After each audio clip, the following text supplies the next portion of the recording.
Now, why don't you tell me about your relationship with your mother? It's 10 minutes on psychodynamics and change.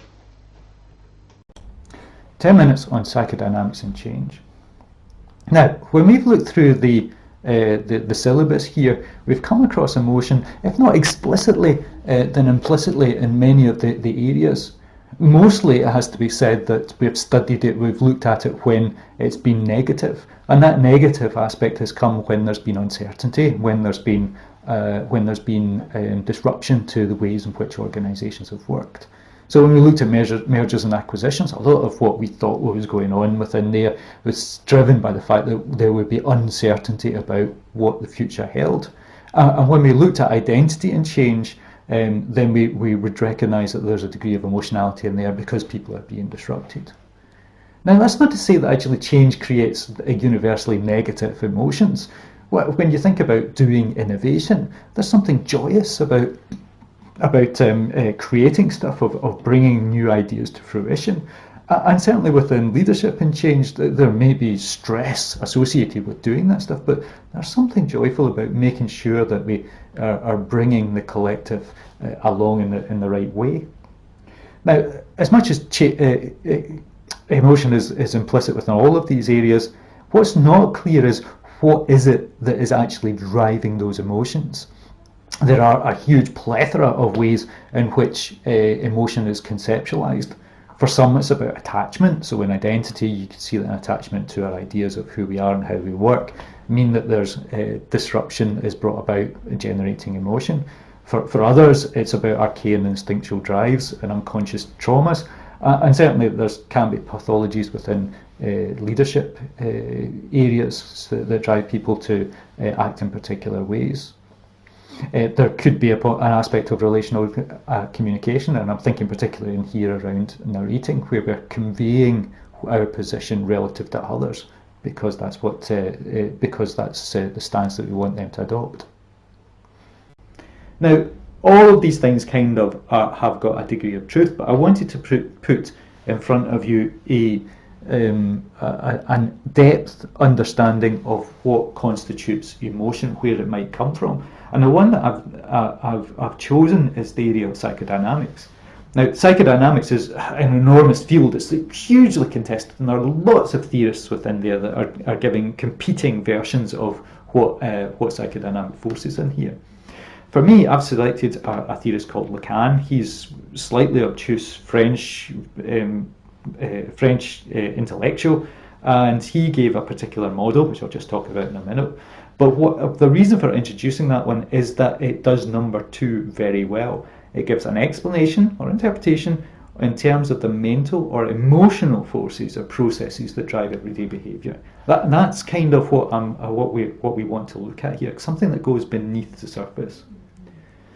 Lacan's model is really complex. He's not an easy man to get hold of, but broadly, he says that we as individuals are constituted through our relationship to signs. Now, signs in his terms can be about, he calls them signs or signifiers, but he uses, they can be pieces of knowledge. I understand myself as a business person because I have business knowledge. I understand myself as a Lacanian because I have a relationship to Lacan. I understand myself as a modern technical lecturer because I'm sitting here doing videos on YouTube. So we constitute ourselves through these signs, but those signs are only relevant to us because they give us a relationship to the other. Now, the other is a weird term, but it sort of gives you a sense of the generalized picture of what we could and should be. Okay. Now that's obtuse, I know it really is, but that's kind of what we're in there. So I am myself, I am doing this stuff because I think it helps me to answer the question of who I should be in the eyes of the other. Okay. That answer is never finished. It's always got a little bit of a lack. So I should be doing something where what if Twitter feeds, or I've got Top Menti, or a load of other things that I should be doing. I need to do more, and that is a lack which compels me to do more or to achieve more or to get more signs to answer the other. Okay, so we have a lack and desire relationship.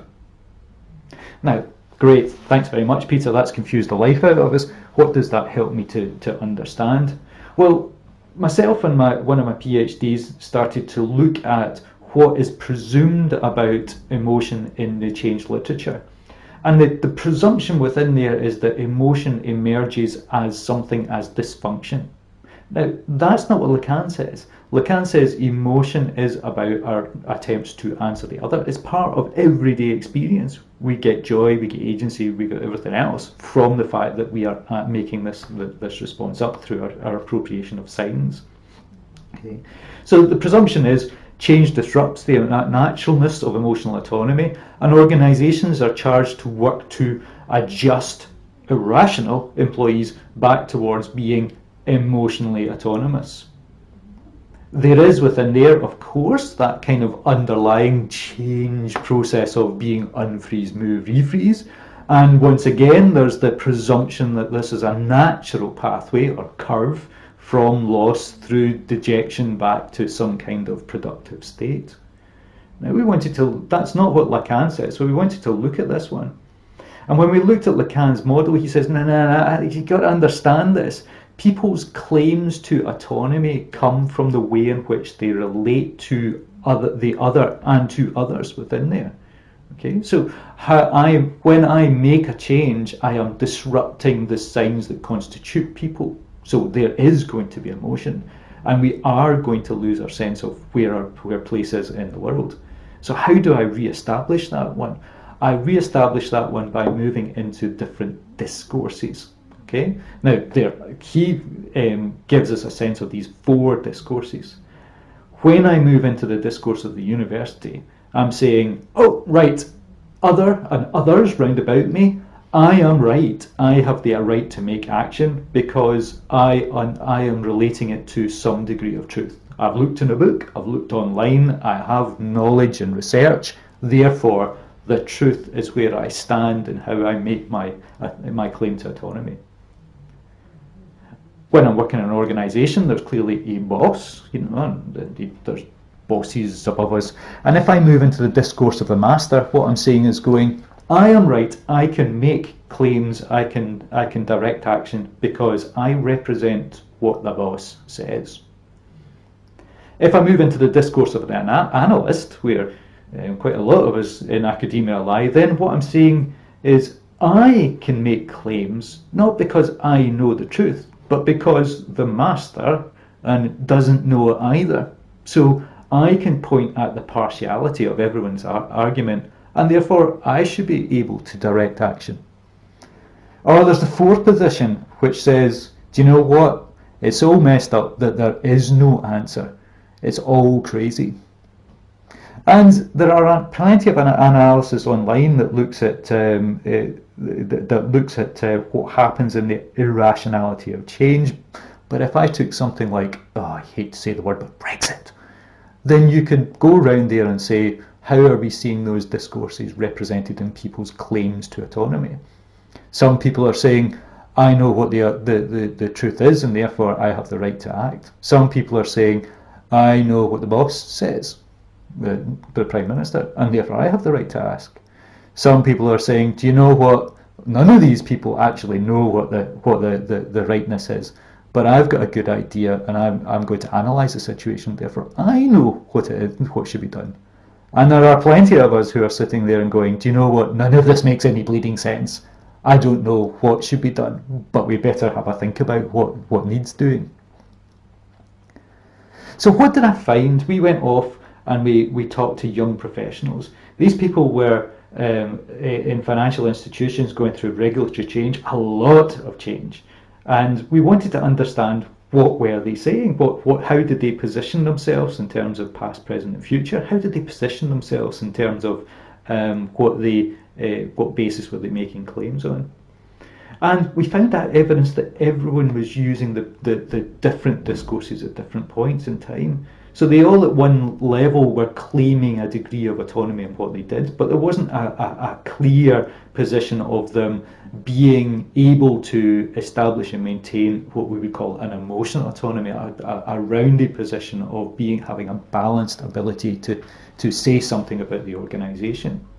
But what we did find actually is when we talked to people that there seemed to be an excess in those positions. As I say, I know what the boss wants and therefore this is what I should do, there was a sort of conscience to what they said that said, well, actually, maybe the boss doesn't know everything, and maybe that has implications for other people, and maybe that doesn't represent what I would like. So this excess of what people were saying seemed to make them aware that they should be doing something different, and that excess sort of drove them back to counterbalance between the discourses. So the emotional autonomy emerged sort of as a tentative balance between those positions. The key in there, I have to say, is that people were a source of that disruption and an antidote to the psychological trauma of having to deal with such uncertainty.